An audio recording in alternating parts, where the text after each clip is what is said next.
اور قدموں کا ہے کہ گناہ کی طرف چل کر نہ جائیں، ہاتھ کا ہے کہ کوئی غلط گناہ والا کام نہ کریں ہاتھوں سے، ٹھیک ہے۔ تو یہ ہیں ہماری یعنی کہ ہر اعضاء کا روزہ ہوتا ہے۔ روزہ کب ڈھال ہے؟ تب ڈھال ہے جب ہم اپنے روزے کی حفاظت کریں گے، اس کو برباد نہیں کریں گے، یعنی ڈھال کا کام دیتا ہے جیسا کہ اوپر بیان ہو چکا ہے، مگر جب کہ اس کو گناہوں سے محفوظ رکھے۔ اگر روزہ رکھا اور غیبت اور جھوٹ وغیرہ اور گناہوں سے باز نہ آئے تو وہ فرض ادا ہو جائے گا، مگر بہت بڑا گناہگار ہوگا، ٹھیک ہے۔ یعنی کہ اگر ہم نے روزہ رکھ کے غیبت بھی کر لی، جھوٹ بول لیا یا کوئی بھی گناہ ہم سے ہو گیا، تو روزہ وہ تو فرض تو ہمارا ادا ہو جائے گا، ٹھیک ہے، ٹوٹے گا تو نہیں روزہ ادا ہو جائے گا فرض، لیکن ہمیں بہت سخت گناہ ملے گا۔ روزے کی جو برکت حاصل ہوتی ہے اس سے بھی محرومی ہوگی، ٹھیک ہے، جو روزے کی برکت تھی اس سے بھی ہم محروم ہو جائیں گے۔ اس لیے بہت عاجزی سے آپ سے التجا ہے کہ کوشش کریں اپنے اعمال کو درست کرنے کی رمضان میں، اور اعمال بنانے کی کوشش کریں اور اپنے نفس کو ڈھالنے کی کوشش کریں۔ اور ایک اور آدمی اس میں ہے کہ روزہ ڈھال ہے دوزخ سے، سو جو شخص صبح کرے اس حال میں کہ وہ روزہ دار ہو، بس نہ جہالت کرے اس روز، اور جب کہ کوئی آدمی اس سے جہالت سے پیش آئے تو اسے بدلے میں برا نہ کہے، کہ صبر کرے۔ اگر کسی نے بدتمیزی کی یا گالی وغیرہ دی تو آگے سے خاموش ہے اور اس سے بری گفتگو نہ کرے، یعنی کہ اسے بدلہ نہ لے، اور چاہیے کہ کہہ دے تحقیق میں روزے دار ہوں، ٹھیک ہے، اسے بلکہ کہہ دے کہ بھائی میرا روزہ ہے، میں غلط بات نہیں کہہ سکتا۔ اور قسم ہے اس ذات کی جس کے قبضے میں محمد صلی اللہ علیہ وسلم کی جان ہے کہ بے شک بدبو روزے دار کے منہ کی زیادہ محبوب ہے اللہ کے نزدیک مشک کی خوشبو سے بھی زیادہ اللہ تعالیٰ کو روزے دار کی جو روزے کی وجہ سے ایک منہ میں اسمیل ہو جاتی ہے، مہک ہو جاتی ہے، وہ اللہ تعالیٰ کو مشک کی خوشبو سے بھی زیادہ پسندیدہ ہے۔ یعنی قیامت کے روز اس بدبو کے بدلے میں جو روزے کی حالت میں پیدا ہوتی ہے، روزے دار کے منہ کے اندر مشک سے زیادہ پاکیزہ خوشبو آئے گی۔ یعنی کہ جب ہم رمضان کے روزے رکھتے ہیں تو قیامت کے دن اللہ تعالیٰ روزے دار کے منہ میں خوشبو ایسی پیدا فرما دیں گے جو مشک سے بھی زیادہ پاکیزہ اور خوشبودار ہوگی، اور وہ محبوب ہوگی خدا کو۔ اور یہ بدبو جو روزے دار کے منہ کے اندر دنیا میں پیدا ہوتی ہے وہ سبب ہے اس خوشبو کے حاصل ہونے کا، ٹھیک ہے، یہ سبب بنی اس خوشبو کے حاصل ہونے کا جو روزہ ہم نے رکھا، جو قیامت کو میسر ہوگی، اور قیامت کے دن اللہ تعالیٰ وہ خوشبو ہمیں عطا فرمائیں گے روزے کی برکت سے روزے دار کو، ٹھیک ہے۔ اور ایک حدیث میں ہے کہ روزے دار کو ہر افطار کے وقت ایک ایسی دعا کی اجازت ہوتی ہے جس کی قبول ہونے کا خاص وعدہ ہے، ٹھیک ہے، ایک دعا اللہ تعالیٰ ہر حال میں روزے دار کی قبول کرتا ہے۔ کس وقت؟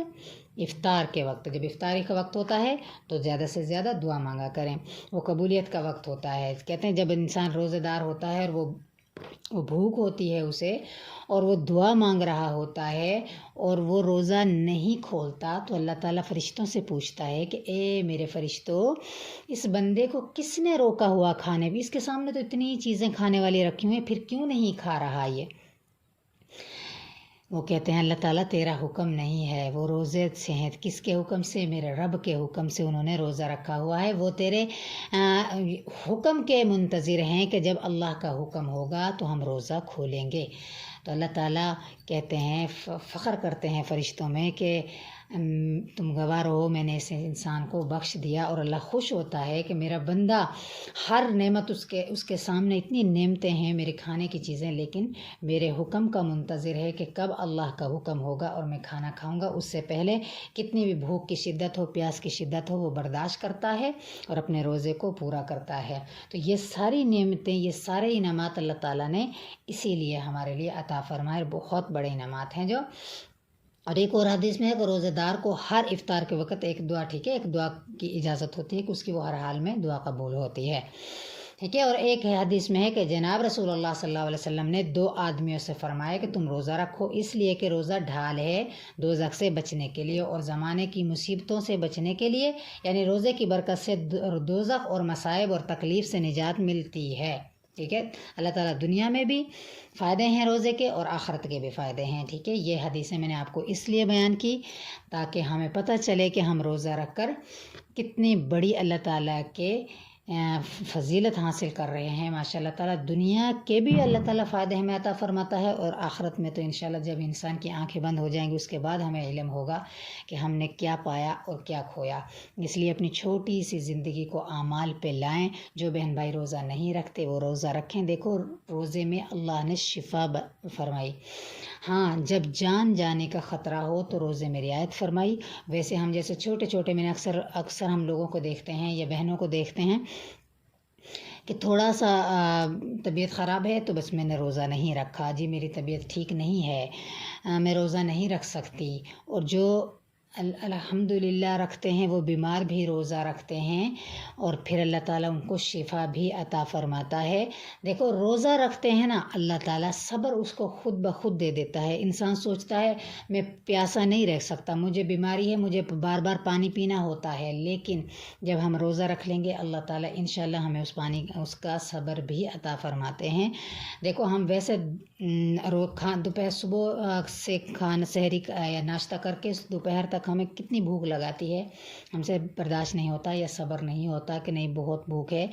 لیکن جب انسان روزے سے ہوتا ہے تو اللہ تعالیٰ اتنا صبر اسے عطا فرما دیتا ہے کہ اسے محسوس نہیں ہوتا. الحمدللہ بآسانی سے اس کا روزہ مکمل ہو جاتا ہے. یہ اللہ تعالیٰ کا صبر ہے. جیسے کہتے ہیں نا کہ حضور پاک پتہ نہیں کون جنگ پہ جا رہے تھے تو بہت صحابہ کو بہت پیاس کی شدت تھی، تو آگے درمیان میں کوئی سمندر آ گیا تو حضور پاک اللہ تعالیٰ کے وحی کے ذریعے منع فرما دیا گیا کہ یہاں سے پانی نہیں پینا. تو صحابہ کو منع فرما دیا، تو جنہوں نے صبر کیا اور حضور پاک کی مانی تو وہ ان کی پیاس 2 قدم آگے ختم کر دی گئی. اللہ تعالیٰ نے ان کو پیاس کو بجھا دیا، ختم کر دیا. اور کیوں؟ اللہ نے ان کا صبر آزمایا. اور جنہوں نے پانی پیا جو منافق تھے ان سے برداشت نہیں ہوا، انہوں نے پانی پیا، وہ اتنا پانی پیا، پیتے رہے یہاں تک کہ ان کے پیٹ پھٹ گئے اور وہ وہیں پہ فوت ہو گئے. تو یہ ہے صبر اور روزہ. جب روزہ رکھیں گے انشاءاللہ تعالیٰ اللہ تعالیٰ ہمیں ہمت بھی دے گا، صبر بھی دے گا، اور جو اللہ انعام دے گا وہ تو نہ مجھے پتہ ہے نہ آپ کو، وہ تو آخرت میں ہی انشاءاللہ ہمیں پتہ چلے گا. انشاءاللہ بہت بڑا ہمیں انعام ملنے والا ہے. پورا سال ہم کھاتے ہیں، صرف 1 ماہ ہوتا ہے جو اللہ تعالیٰ اپنے لیے فرماتا ہے کہ صرف صبح بھی کھاتے ہیں، شام کو بھی کھاتے ہیں، صرف دن میں کچھ نہیں کھاتے. تو آپ سب سے التجا ہے کہ اس نعمت سے محروم نہ رہیں اور روزہ سب بہن بھائی رکھیں. تو اللہ تعالیٰ آپ کو بھی توفیق عطا فرمائے، مجھے بھی. اور انشاءاللہ تعالیٰ میں آپ کو آہستہ آہستہ کر کے سارے مسائل سکھاؤں گی انشاءاللہ. فی امان اللہ.